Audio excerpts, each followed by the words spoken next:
그 다음에 이제 그 우리가 학교에 있어서도 그렇고 모든 직장에 있어서 그렇고 제일 큰 스트레스 요인은 사람이에요, 사람. 저도 이제 그 직장을 뭐 물론 다녀봤지만은 처음에 이제 직장 다니는데 어떤 옆 부서에 그 제 선배가 계속 뭐 말도 안 되는 거 가지고 트집 잡고 괴롭히는 거예요. 그래서 아 이게 쌓이니까 미치겠더라고 사람이. 그래서 저 사람 내가 한번 혹 때리고 그만둬 뭐 이런 생각도 했었는데 저는 일에 힘든 것보다 사람이 힘든 게 제일 큰 요인이라고 봐요, 사실. 직장 내에서 다녀보면은. 그래서 지금 많은 노동자들이 이 정신질환으로 많이 앓고 있고 정신질환의 산재 신청도 많이 증가하고 있어요, 지금. 뭐 500건, 600건 이렇게 많이 증가하고 있고 실제 신청에 따른 승인율도 50%, 60% 많이 승인되고 있어요. 근데 막상 우리가 왜 정신질환이 산재 신청이 적냐 하면은 병원에 일단 못 가기 때문이에요. 여러 가지 불이익, 편견, 그죠? 그래서 정신과를 가보면 처음에 어떻게 해요? 왜 왔냐고 막 이렇게 설문지 한 3-4장 주잖아요. 그거 체크하다 보면은 더 미쳐요, 사람이. 그 다음에 이제 정신과 가면은, 물론 모든 의사 선생님 그렇지 않지만은, 그냥 몇 개 들어보고 그냥 약 처방해요. 약 처방. 약 처방. 우리가 처음 들어본 뭐 여러 가지 약 처방. 그럼 약만 먹으면 될까? 이렇게 불안하죠, 사실.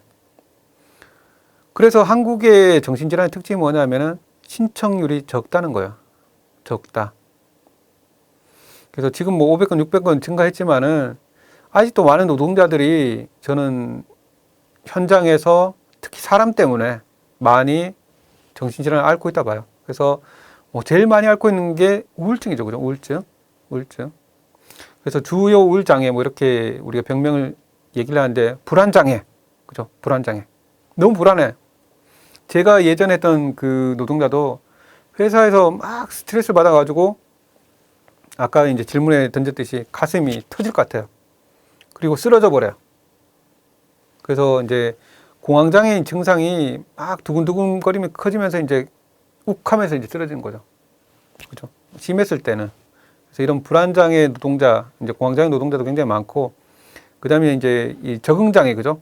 막 스트레스 받아가지고 적응장애 생긴 노동자도 많고, 그 다음에 어떤 외상 사건이 있어가지고 외상 후 스트레스 반응이라든지 급성 스트레스 반응, 그 다음에 이제 교대제 노동을 하시는 분들은 잠을 못 자는 노동자들은 수면장애라는 정신질환을 많이 앓게 돼 있어요. 그럼 노무사님, 이런 정신질환은 전문가를 선임을 해야 됩니까? 어떤 것들을 제일 중요하게 봅니까? 라는 질문을 할 수 있어요. 그래서 우리가 병원에 가면 기본적으로 의사 선생님이 적어요. 어쨌든지 내용을 적거든요. 그걸 이제 의무기록지 또는 뭐 진료기록지라고 하는데 정신과가 특히나 자세하게 적어요. 그래서 정신질환에 있어가지고 산재 판정은 기본적으로 의무기록지로 봐요. 의무기록지. 그래서 예전에 제가 했던 사건도 이분은 남편하고 많이 싸웠어요. 그러다가 싸우다가 갑자기 정신을 잃게 됐어요. 잃게 됐는데 어떤 상황이냐면은 남편이 자기 손목을 꽉 잡고 있었어요. 그리고 자기는 자기 아파트 베란다에서 뛰어내리고 있었고 그 순간에 정신을 잃었어요. 이분의 병명은 우울장애, 불안장애였어요. 그래서 이분이 저를 찾아와서 노무사님 산재가 됩니까? 무기력질 쭉 봤어요. 남편과 싸운 것도 있고 회사가 정말로 괴롭힌 것도 있었어요. 그래서 해봅시다. 라고 해서 이제 산재가 승인됐죠. 그래서 우리가 정신과에서 제일 중요하게 보는 것은 의무기록지 판단입니다. 의무기록지. 그 다음에 임상심리 결과지는 뭐냐면은 임상심리 상담사라는 이제 뭐 좀 2급 병원이라든지 좀 큰 병원 가면은 임상심리 상담사들이 별도의 검사를 해요. 대화를 통해서, 3번 대화를 통해서. 그래서 어떻게 왔고, 어떤 상태고, 이 사람의 지능이 어떻고, 지금 상태 상태가 어떻고, 왜 이런지에 대한 검사를 하거든요. 그 검사 결과지가 3-4페이지로 있어요. 그래서 임상심리 검사 결과지라든지 여러 가지 이제 그 정신질환에 대한 검사도 해요. 뭐 뇌파 검사도 하지만은 우울증 척도 검사, 뭐 MMPI 등등 여러 가지 검사를 하는데 이런 검사에 대한 결과지가 산재 판정이 있어가지고 굉장히 중요해요. 저 사람이 날 괴롭혔어요. 이런 목격자에 대한 진술서. 이런 것들보다는 내가 어떻게 진술했는지, 해왔는지를 쭉 한번 뽑아보면은 아, 그래도 회사에 대한 얘기가 많구나. 학교에 대한 얘기가 많구나. 그 상급자에 대한 스트레스 호소가 있구나 라고 한다고 하면은 어쨌든 적분하셔야 돼요. 산재로. 그걸 기반으로 해서 내용을 조금 더 만들면 돼요. 그래서 여러분들이 판단의 핵심적인 것은 정신과 의무기록지다. 그리고 여러분들이 나중에 판정위원회 갔을 때도 정신질환은 판단하는 사람 중에 2명은 정신과 의사가 들어와요. 그래서 의사가 들어오기 때문에 정신과 의사들이 기본적으로 정신과 의무기록지를 기준으로 해서 쭉 보고 판단을 해요. 질문하고. 그래서 내용상 핵심은 의무기록지다. 그 다음에 정신질환에 있어가지고 좀 더 이제 악화된 상황에 자살이 있는데, 자살은 뭐 굳이 이제 이 강의에서 넣지는 않았지만 앞서 얘기했듯이 자살이 산재로 인정이 된다는 것 사실 자체만 알면 좋을 것 같아요. 저는. 왜냐하면 그조차도 몰라가지고 정당한 권리를 행사하지 못하는 유족들이 너무나 많아요. 사실 지금은 조금 늘어서 이제 50건 70건이지만은 예전엔 뭐 10건 5건 이럴 때도 있었거든요. 불과 10년 전에는.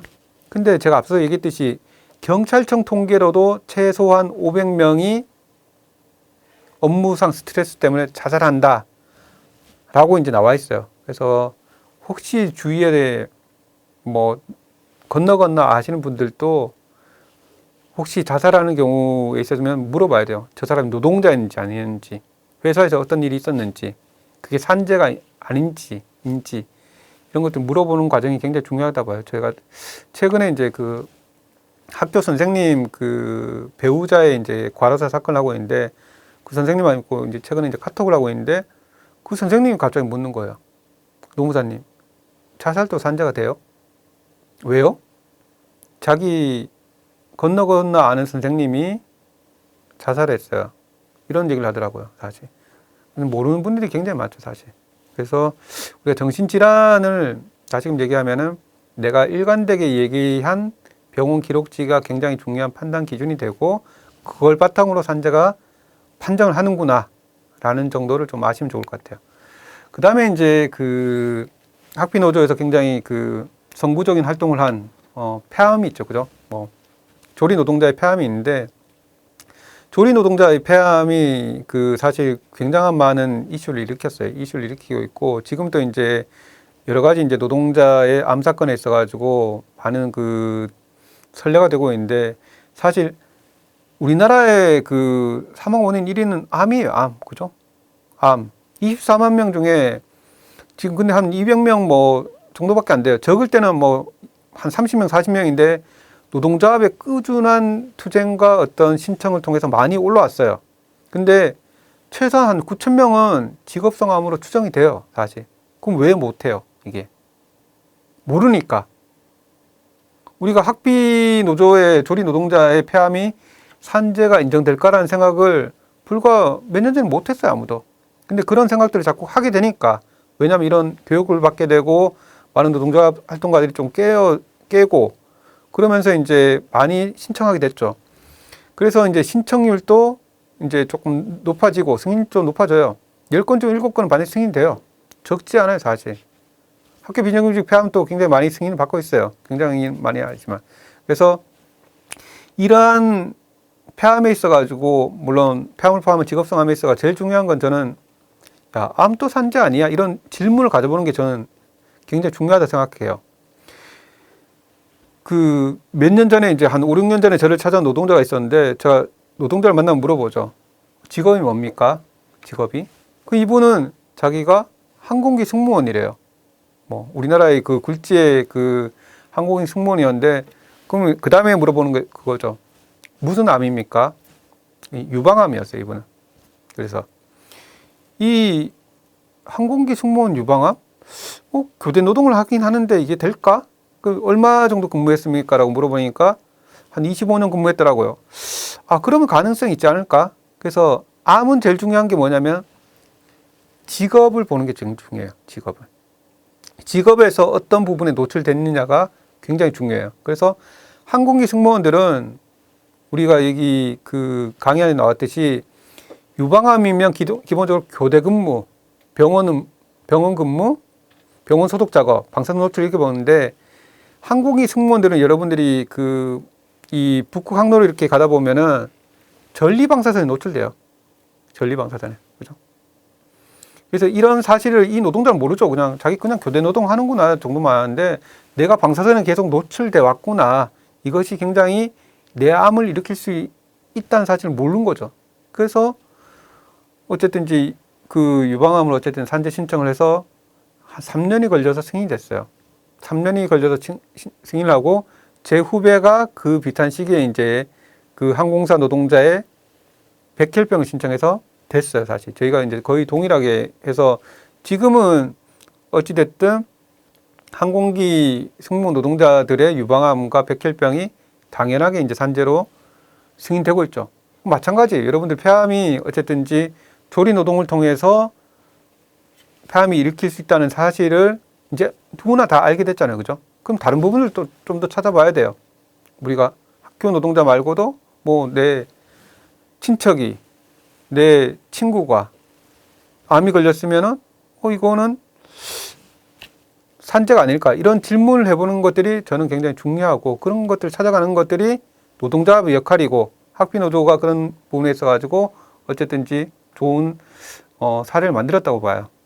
그래서 이 정도로 해서 조금 전체적인 내용들을 조금 얘기 드렸고, 제 강의에서 부족한 것들은 일단 노동조합에 좀 찾고, 그 다음에 제가 노동자한테 그래도 조금 더, 제가 출신이 어쨌든 민주노총이고, 노동자에 대한 산재를 지속적으로 관심 있게 보고 있고, 제도개혁도 노력하고 있기 때문에 필요한 자료가 있으면은 제 블로그에서 찾아보세요.